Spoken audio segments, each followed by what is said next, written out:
Hi, my name is Megan Johnson, and I'm a case manager for the Masonic Outreach Services program here. Actually, I've been a case manager my whole career, but I've worked with many different populations. So, pregnant and parenting homeless girls, HIV medical case management, homelessness, and permanent resident case management. Yeah, and all over the state. So, like King County, Thurston County, Pierce County, and other places.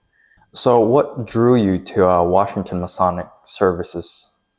I really wanted to work at an agency that had a very strong mission and really lived and breathed that mission. And here, helping seniors, making sure that they have a good quality of life, not only that they're surviving, but they're thriving. And that just really spoke to me.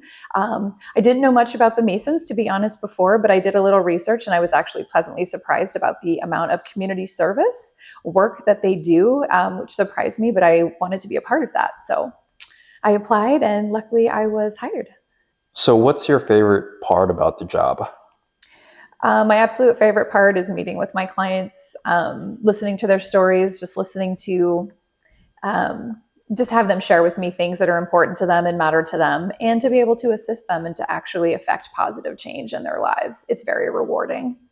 What's the biggest impact you've had after joining the organization?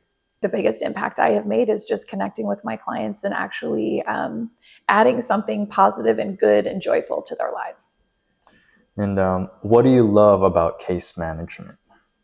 I love empowering people. I love assisting people with identifying their issues, figuring out what their goals are, and how to get them there, and walking alongside them and supporting them, not enabling them, but empowering them to achieve more and to be more proactive in their own life to make sure that they have what they want and what they need.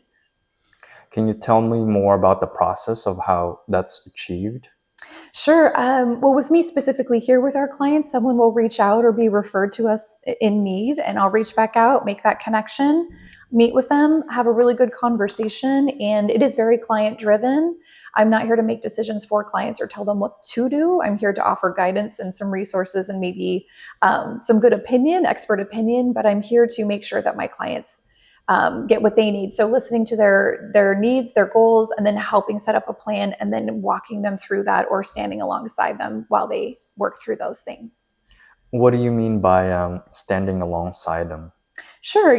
Well, if there's phone calls that need to be made or referrals that need to be made, things that they can do themselves, I will support them in doing those things. And then just being the cheerleader, checking in, making sure they're okay, doing wellness checks. But then also, if they do need something outside of their ability, then I'm there to kind of tap out. I will take that on kind of beside them again, not taking the lead or doing it for them, but in tandem in partnership with them. How do you empower clients to make informed decisions? I have a little saying that I like to tell people when they're not sure how to articulate what they want or to get what they want. What I tell them is that decisions are going to be made for you after you pass. Would you rather they be your decisions or someone else's decisions? And I don't say it in a harsh way. It's more in a joking way. Like, things are going to happen regardless. But I just really help them put in perspective.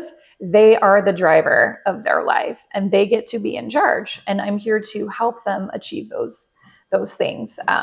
But empowering them, you have the power, you have the ability. I'm just here as a support and to really make sure that they understand that they're the ones, again, making the decisions. What are some of the common misunderstandings people have when seeking support? That someone is going to just take over and do all the work for them. I consider that enabling, and I don't think it's a very good use of time or energy or resources. But that's a challenge for people, especially if they have utilized the system a lot. It's hard for them to understand that they have agency, they have autonomy, and they can actually achieve things on their own. So I think we do a disservice when we do work for folks that they can do for themselves.